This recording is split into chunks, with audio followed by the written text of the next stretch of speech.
പക്ഷേ ഹീറോ അങ്ങോട്ടേക്ക് വരുന്ന സമയത്ത് ഇവന്റെ അനിയൻ ഓടി രക്ഷപ്പെടുന്ന നിർത്തിയില്ല ഹീറോയുടെ ഫേസ് ശ്രദ്ധിക്കുന്നില്ല. ഇവന്റെ അനിയനാണെങ്കിൽ ഇപ്പൊ ഈ ഗാങ്സ്റ്റേഴ്സിനെ കൂടെയാണ് ജോലി ചെയ്യുന്നത്.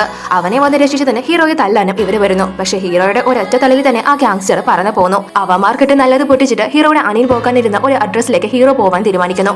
അത് ശരിക്കും ഇവന്റെ പഴയ ഗേൾഫ്രണ്ടിന്റെ വീട് തന്നെയാണ്. അങ്ങനെ ബസ്സിൽ അങ്ങോട്ടേക്ക് പോകാൻ നേരം ഒരു സ്ട്രേഞ്ചർ ആയിട്ടുള്ള ആള് ഹീറോയോട് വന്ന് നീ എപ്പോഴാണ് തിരിച്ചു വന്നത് എന്നൊക്കെ ഒരുമാതിരി ചോദിക്കുന്നു. ഹീറോയ്ക്ക് ഒന്നും തന്നെ മനസ്സിലാവുന്നില്ല. അങ്ങനെ ഹീറോ അവന്റെ ഗേൾഫ്രണ്ടിന്റെ വീട്ടിൽ ആരും ഇല്ലാത്തതുകൊണ്ട് പുറത്ത് വെയിറ്റ് ചെയ്യുന്നു. പക്ഷെ അപ്പോഴത്തേക്കും ആ ഗാങ്സ്റ്റേഴ്സിന്റെ ആളുകൾ വന്ന് ഇവനെ എടുത്തിട്ട് അടിക്കുന്നു.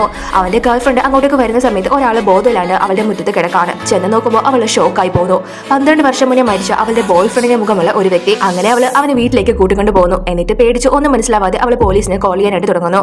അപ്പോഴത്തേക്കും ഹീറോ മയക്കത്തിൽ ഇവളുടെ പേര് വിളിക്കാൻ തുടങ്ങുന്നു. ഇത് കേൾക്കുമ്പോൾ അവൾ വീണ്ടും ഷോക്കാവുന്നു. അങ്ങനെ പോലീസിനെ വിളിക്കാതെ അവന്റെ മുറിവിലേക്ക് ഇവള് മരുന്ന് വെച്ച് കൊടുക്കും. അങ്ങനെ പിറ്റേന്ന് അവൻ ഉണരാത്തത് കൊണ്ട് അവൾ ഒരു കുറിപ്പ് എഴുതി വെച്ച് ജോലിക്ക് പോകുന്നു. അവൾ പോകുന്ന ഉടനെ തന്നെ ഹീറോയുടെ മുറിവുകളെല്ലാം പെട്ടെന്ന് ഡിസപ്പിയർ ആവാൻ തുടങ്ങും.